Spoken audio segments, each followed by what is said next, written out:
Effect of electric. तो पहले जानते हैं ये जो हीट है, हीट का मतलब है क्या असल में? Is a form of energy. मतलब क्या? फिजिक्स में हम किसके बारे में पढ़ते हैं? सब नेचर के बारे में पढ़ते हैं। एनर्जी नहीं है, एनर्जी की फॉर्म है। ये एनर्जी की कुछ फॉर्म है। मूविंग ऑफ चार्ज से when an electric current is passing through, इसी को हम कहते हैं heating effect of electric current. So hello hello hello, अस्सलाम वालेकुम वरहमतुल्लाहि वबरकातुहू। उम्मीद करते हैं कि आप सब ठीक होंगे, बढ़िया होंगे, अच्छे से होंगे। और यह है हमारा लेक्चर नंबर 12 इलेक्ट्रिसिटी का। और आज के लेक्चर में हम बात करेंगे effects produced by electric current.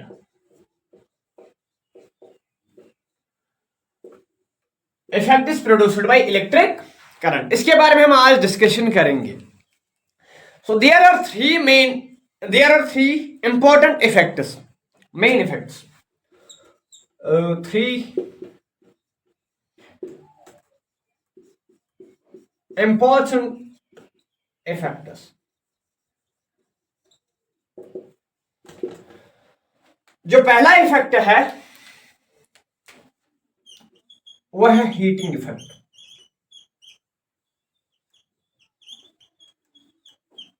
Heating effect. और जो दूसरा है वो है मैग्नेटिक इफेक्ट।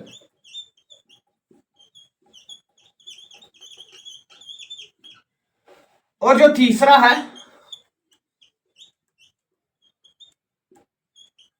वो है chemical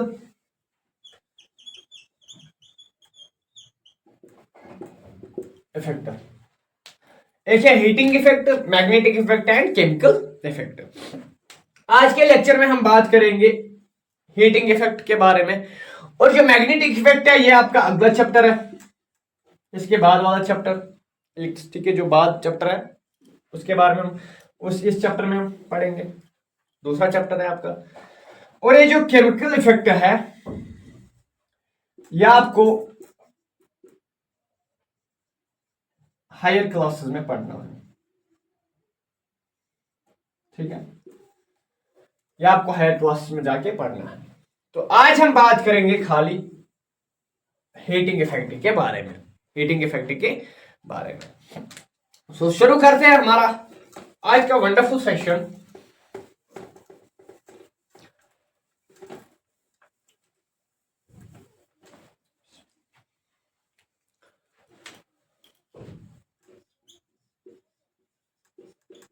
heating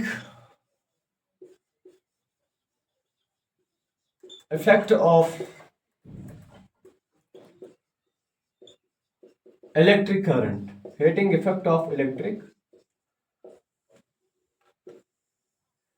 heating effect of electric current, heating effect of electric current, इसके बारे में हम आज डिस्कशन करेंगे।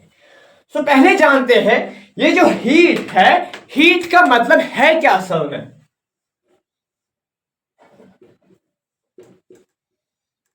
हीट की जो मीनिंग है या डेफिनेशन हम बोलेंगे, डेफिनेशन है क्या हीट की? तो मैं ऐसे लिखूंगा,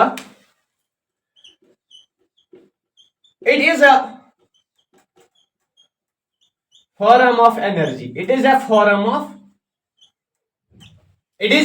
ऑफ एनर्जी। मतलब क्या सर इस बात का? ये जो हीट है ये कोई एनर्जी नहीं है, बल्कि क्या है? एनर्जी की एक फॉर्म है। अब एनर्जी है क्या? Energy sir, it is a ability, और मैं ऐसे लिखूंगा कैपेसिटी। किस चीज की एबिलिटी और किस चीज की capacity? To do work, to do work. यानी आप में कितनी कुव्वत है, आप में कितनी पोटेंशियल है कि आप कोई काम कर सको, उसे हम एनर्जी कहते हैं, उसे हम एनर्जी कहते हैं। अब इसी एनर्जी की कुछ फॉर्म्स है, इसी एनर्जी की कुछ फॉर्म्स है। जैसे मैं आपको ऐसे समझाऊंगा, जब आप 8th क्लास में थे तब आपने खाली साइंस बुक थी आपके पास, कोई फिजिक्स नहीं थी, कोई केमिस्ट्री नहीं थी, कोई बायोलॉजी नहीं थी। लेकिन जो ही आप 9th क्लास में चढ़े, आपने देखा इसी साइंस के 3 अलग अलग ब्रांच निकल के आए। पहला जो है वो है फिजिक्स, सेकंड जो कि है केमिस्ट्री,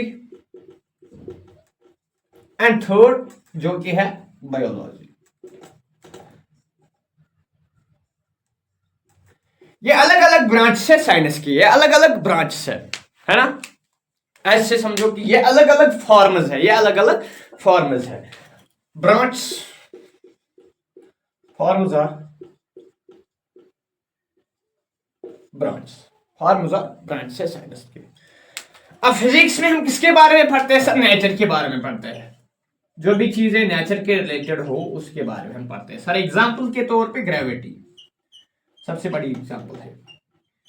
आपका जो पहला चैप्टर है 10th में लाइट, वो भी है। ये नेचर के रिलेटेड चीजें हैं, वो हम जो भी नेचर के रिलेटेड चीजें होती है वो हम फिजिक्स में पढ़ते हैं।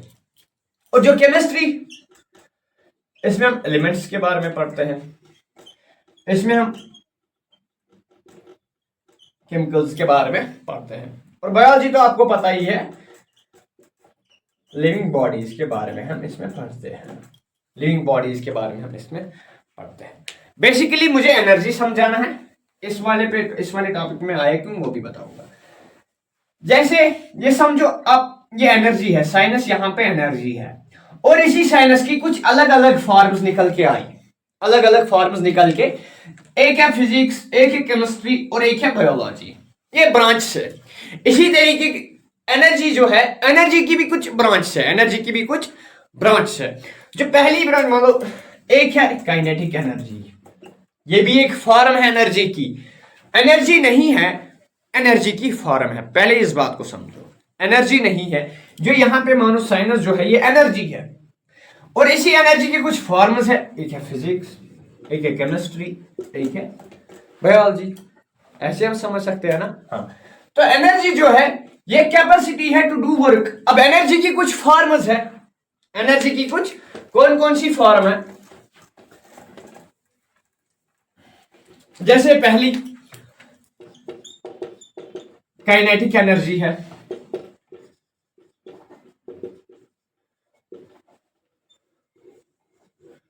जो मोशन से आती है। जैसे सर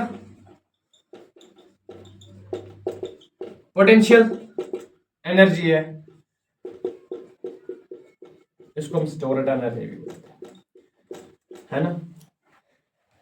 या सर न्यूक्लियर एनर्जी है,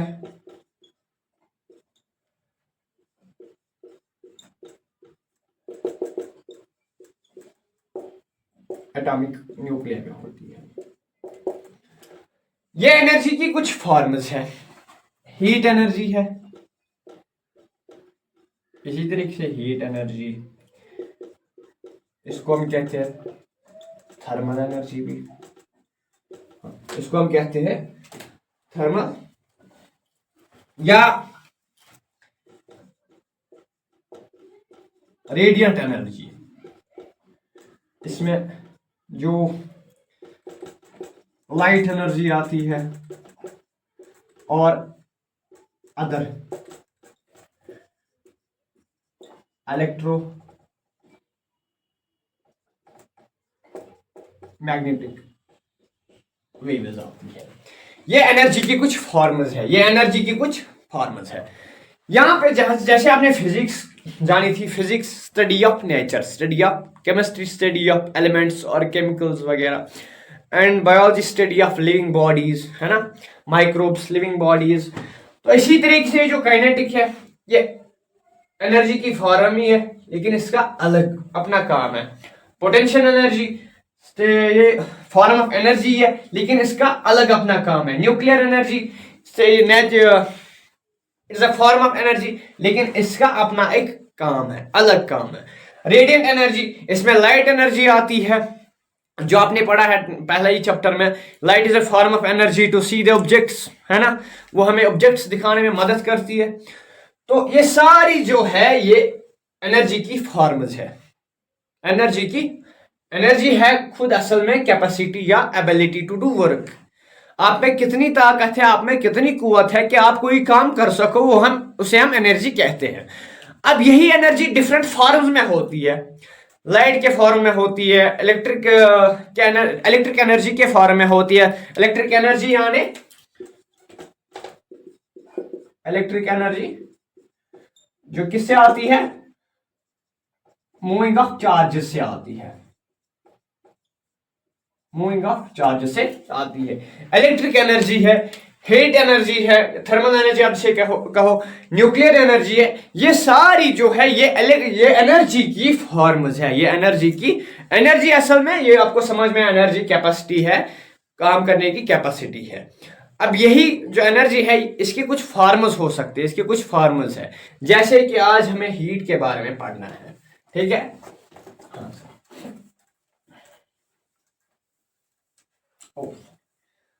अगर किसी को लिखना था तो पॉज करके लिखना, ठीक है।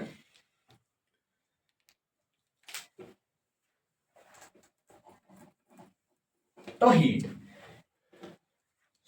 It is a form of energy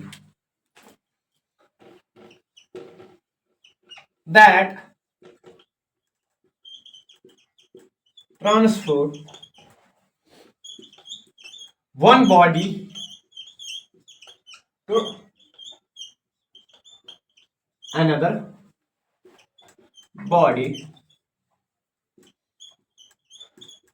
due to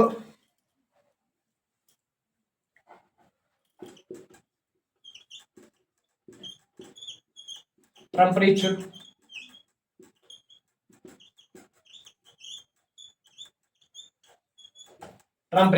difference. ये है हीट के बारे में बात।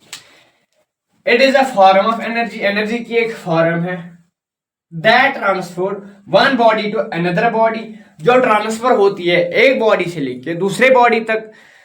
वजह क्या है उसकी, ड्यू टू किससे, temperature of difference, due to temperature difference. यानी अगर इसमें ज्यादा हीट होगी और इस वाले में कम हीट होगी तो इस वाले से इस वाले में हीट आ जाएगी, from higher concentration to lower concentration. ये बात आपको पता है। अब heating effect of electric current है क्या, और हीट के बारे में एक और बात आप लिखो, इसको हम मेजर करते हैं यूनिट्स में, लाइक जूल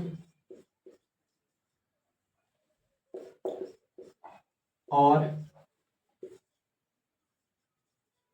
कैलोरीज। जूल और कैलोरीज में हम इसको मेजर करते हैं हीट को। तो ये तो हो गई हीट के बारे में बात, ये तो हो गई हीट के बारे में। अब बात करते हैं heating effect of electric current. Electric current से हीट पे इफेक्ट कैसे आता है।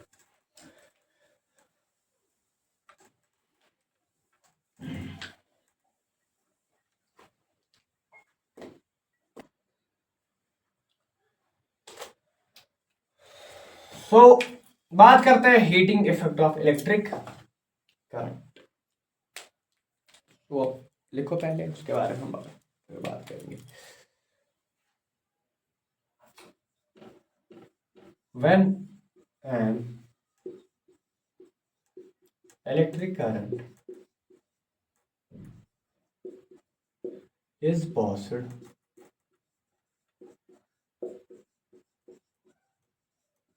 through a high resistance wire like nichrome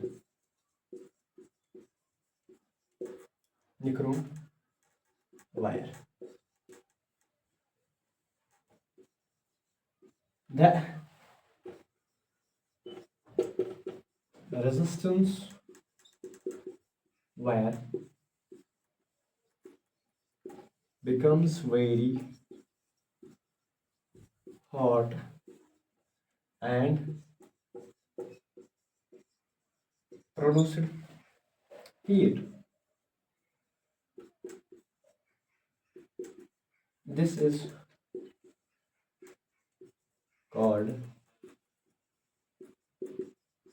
heating effect of electric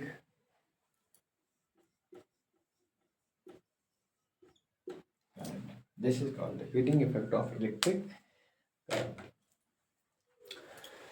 When an electric current is passed through a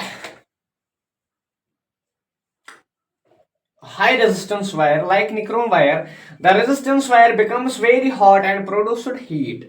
This is called heating effect of electric current. This is called heating effect of electric current.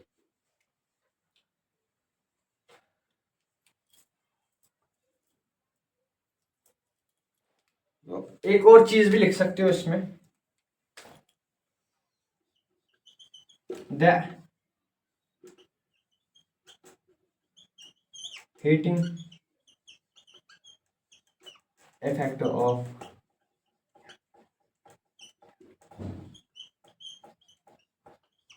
electric current is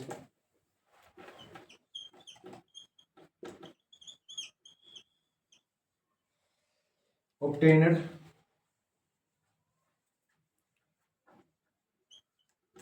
by the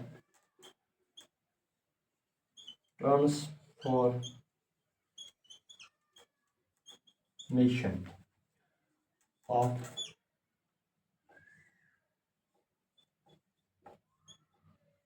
electrical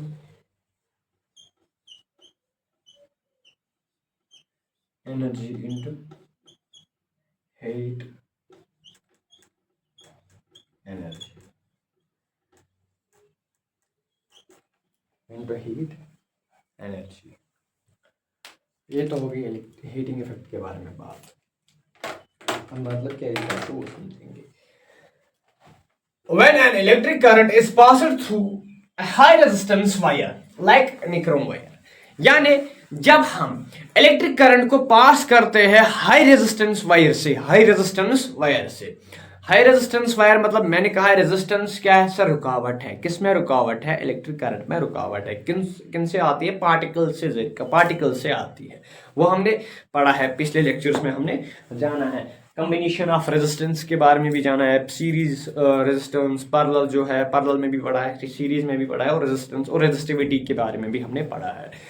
जैसे अब when an electric current is passing through a high resistance wire, मानो assume करो ये यहाँ पे एक wire है, इसमें जो रेजिस्टेंस है वो हाई है, बहुत ज्यादा है। लाइक निक्रोम वायर जो है उसमें हाई रेजिस्टेंस होती है, उसमें हाई रेजिस्टेंस होती है। The resistance wire becomes very hot, इसमें जो करंट पास होगी तो ये जो है वायर जो है ये हॉट हो जाएगी। Because of why? Because of high resistance, because of high resistance and produced heat. और जब ये गर्म हो जाएगा, तो ये गर्मी छोड़ेगा ना बाहर। जब ये हॉट हो जाएगा तो गर्मी छोड़ेगा बाहर, हीट प्रोड्यूस करेगा। इसी को हम कहते हैं heating effect of electric current. Heating effect of electric current, इसको हम ऐसे भी समझ सकते हैं, the heating effect of electric current is obtained by the transformation of electrical energy into heat energy. जब इसमें इलेक्ट्रिकल एनर्जी पास हो गई, इलेक्ट्रिकल एनर्जी का ट्रांसमिशन होना यानी ट्रांसफॉर्मेशन होना किसमें? हीट एनर्जी में, उसी को हम कहते हैं heating effect of electric current. उसी को हम कहते हैं heating effect of electric current. So I hope कि आपको ये अच्छे से समझ आ गया होगा। अगर नहीं भी आया तब भी कोई लोड लेने की बात नहीं। अगले लेक्चर में हम इसके बारे में फिर से बात करेंगे और जूस लॉ के बारे में बात करेंगे। सो मिलते हैं अगले लेक्चर में, तब तक के लिए अल्लाह हाफिज, फी अमानिल्लाह, और अपने दुआओं में याद रखना।